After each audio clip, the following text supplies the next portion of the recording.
Hello viewers, welcome to the channel where you can learn Vedic astrology easily, that too step by step. I'm Vanita Lenka here in the series of Ascendant. Today I welcome you back again.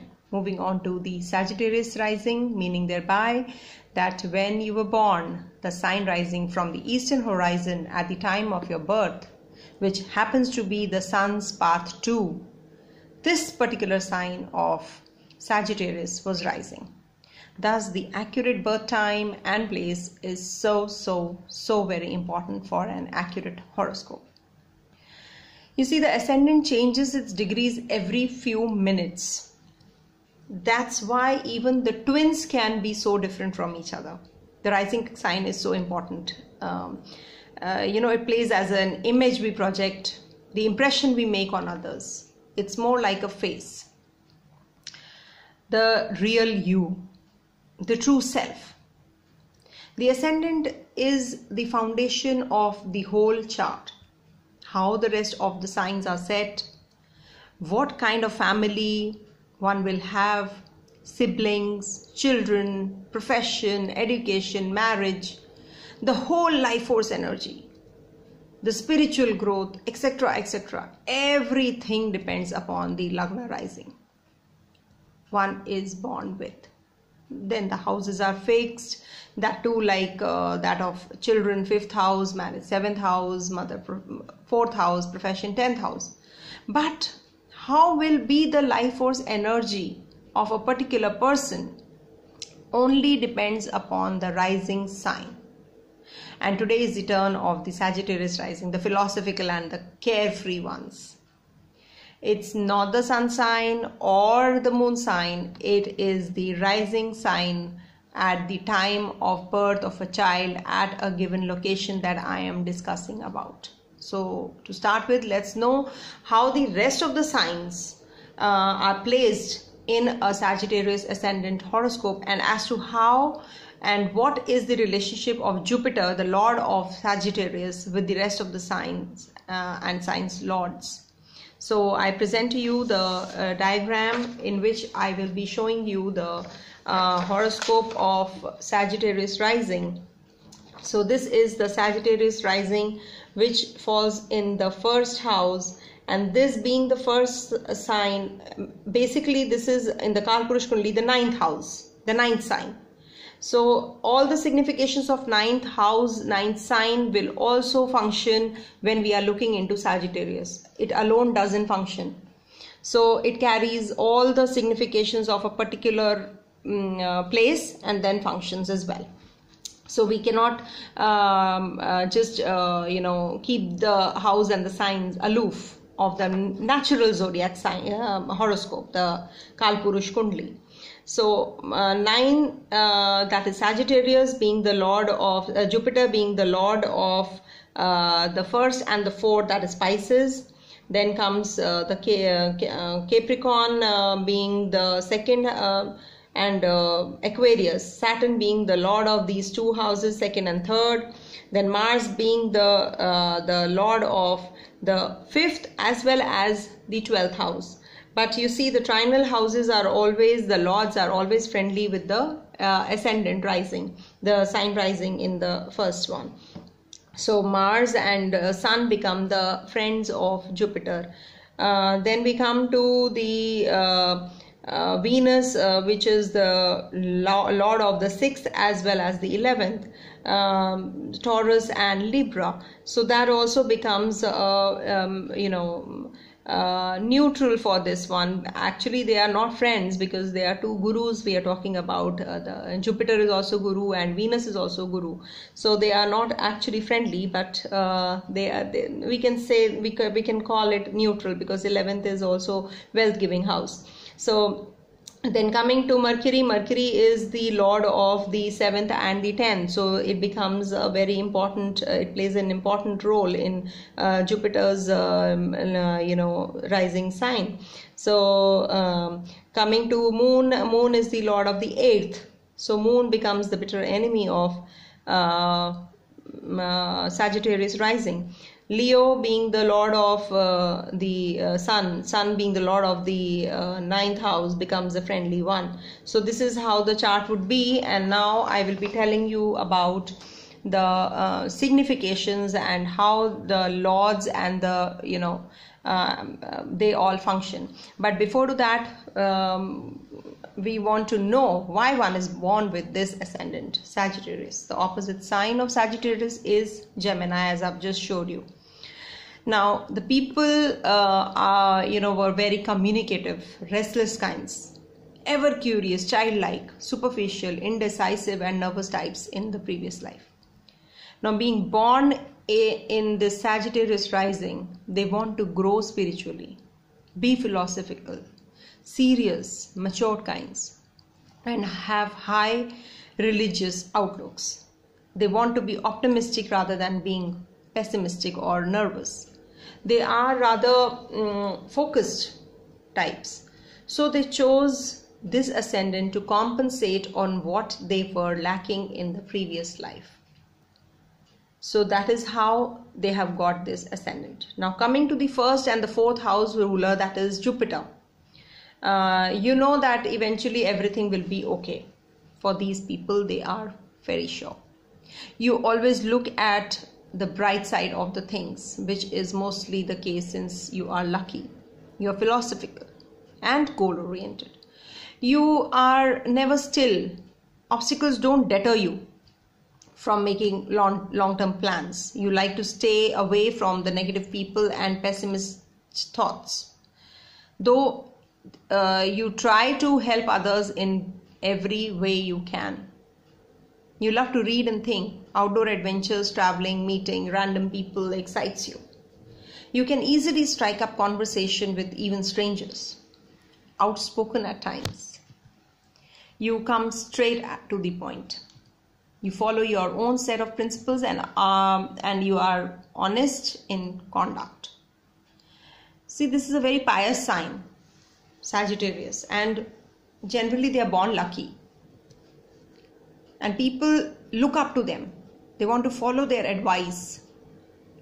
Now, Pisces being the fourth sign makes you emotionally tied to home. Because it's an emotional sign, watery sign, all watery signs are emotional ones. So family, which you have direct influence on you, the family has direct influence on you. And how you feel about yourself. You are very sentimental towards your family and you can make great sacrifices for them. Just to keep them happy and safe. You can go to any extent. It's all because of the traditional or the family belief systems.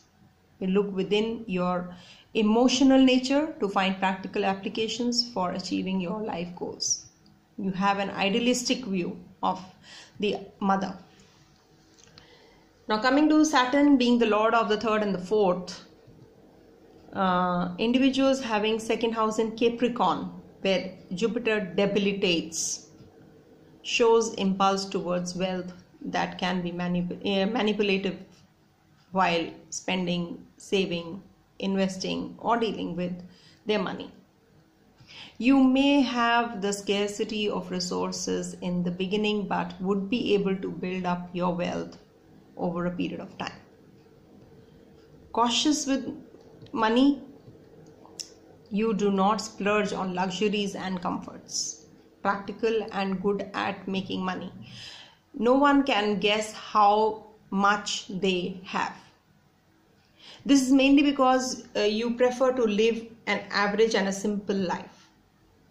These people can have rough speech or maybe blunt at times because of Capricorn, Saturn's own sign where Jupiter is not happy.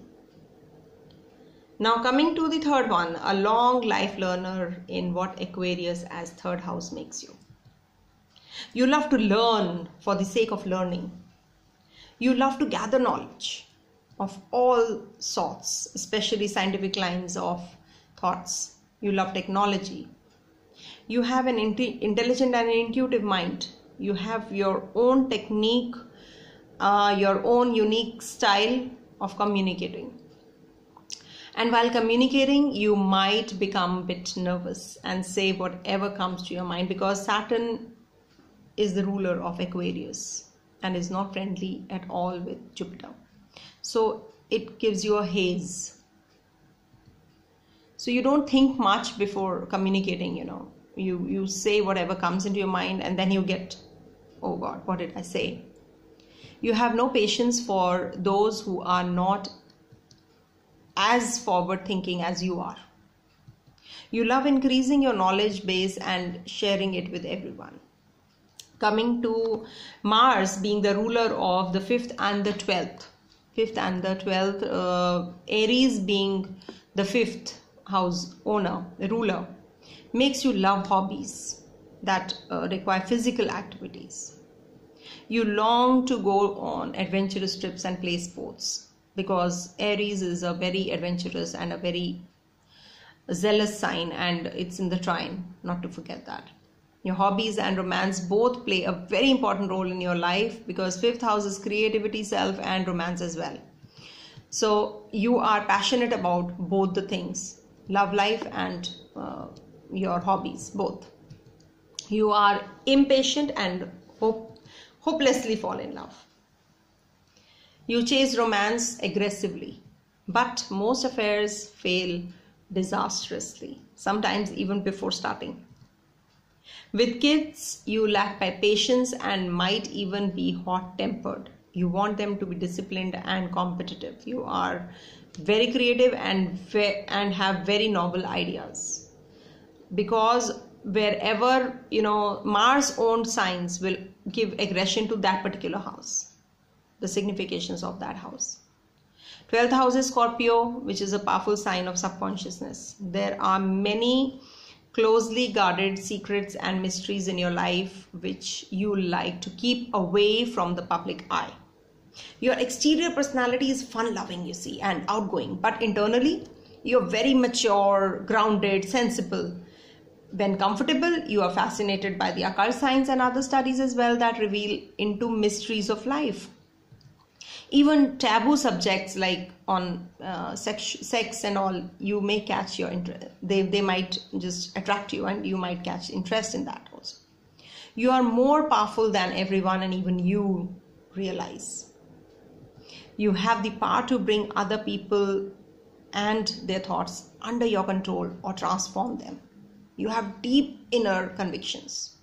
These people are highly passionate in sex and connect this also with the astral experiences. Now coming to the next sign of Venus, the 6th and the 11th lord. Isn't the friendly one with Jupiter, as I told you earlier. 6th house is Taurus, makes you practical.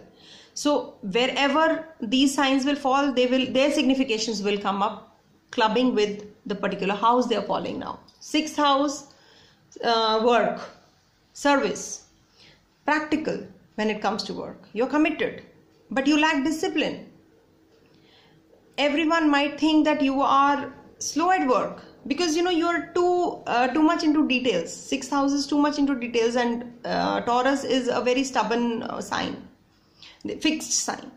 So that makes you very slow, but you will complete your task. It is done to the perfection. You work slowly but steadily.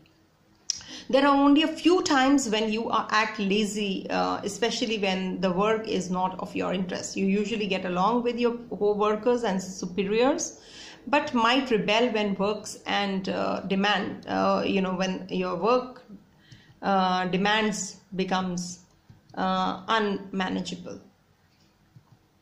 You have a liberal and a luxurious attitude towards life because of the Venus effect. Now 11th house in Libra gives you a large friend circle consisting of people from varying status and ranks of society. Why? Sagittarius is an expansive sign. Sagittarius, Pisces, Jupiter own sign. So it gives expansion in particular. So whatever they do, whatever they pick up, it will be too much. It will be too expansive. You handle this large group by your diplomatic and tactful behavior because of Libra rising, Libra sign over there. You understand and handle different viewpoints easily. You are blessed in terms of social circle, and so are the people around you. You are most likely to marry a person who has been a friend for a long time. You're usually unsure of life's dream and may drift from your dream, from one dream to another to the other, like that. You need to balance your goals in future, in life. Coming to Mercury, that owns the 7th and the 10th for Sagittarius rising people. They are very talkative, witty, funny, and intellectually stimulating kinds. They are like this, and they look for the partners also like this. Because it's Gemini, you see. You want a casual relationship that grows into a more serious one. They don't want a superficial relationship. They want they want a mental connection, so that they don't get bored. A Gemini sign gets bored very easily, actually. So wherever Gemini is, that particular area, they need stimulation all the time. You need variety, communication, and independence. Even if things go wrong, you people get together and make things right. You do not want a partner who is too clingy or emotional. Now, having 10th house in Virgo, you strive to do your work with absolute perfection. You prefer tasks that are mentally stimulating. As I already told you, Gemini and Virgo, they both are Mercurian owned, childlike energy, so they want stimulation, or else you get bored. You need a job where you can help people, have a lot of thinking to do, and where you can exchange your ideas freely. You love to organize and plan with precision. You prefer stability in your career, though variety in tasks, and wish to work in a professional and established environment. These are very practical and authoritative people, but are modest about their achievements. Now, coming to the next sign, Cancer, where Jupiter exalts. Though it is the 8th lord, but Jupiter is very happy in Cancer. So you prefer traditional methods of joint finances, savings, investments. You are not a big risk taker. You are emotionally bound to subject of life and death, occult and psychic issues. You spend a lot of time thinking about your feelings and emotions, but rarely, you want to express. You emotionally live in your own shell, actually. You're happy go-getter in life on one hand, while you could also be really emotional, moody, and withdrawn on the other. Moon is tidal. Mood swings it gives. So it's your emotions that make you transform yourself, your life, family, and home. When managing joint finances, you ensure all involved get their dues for sure, whosoever is involved. Coming to the 9th house ruler, Leo ruler Sun, makes you a lifelong learner. You have full confidence in your ideas, beliefs, and principles. You believe in yourself and your abilities. You love to travel and long to go to different and far away lands. You have an insatiable desire for gaining knowledge and learning. You have your own set philosophies and principles which you have learnt throughout your life and love to share it with the world and enlighten the masses. Such a noble thought. So you just see how the ascendant Jupiter, the lord of the ascendant,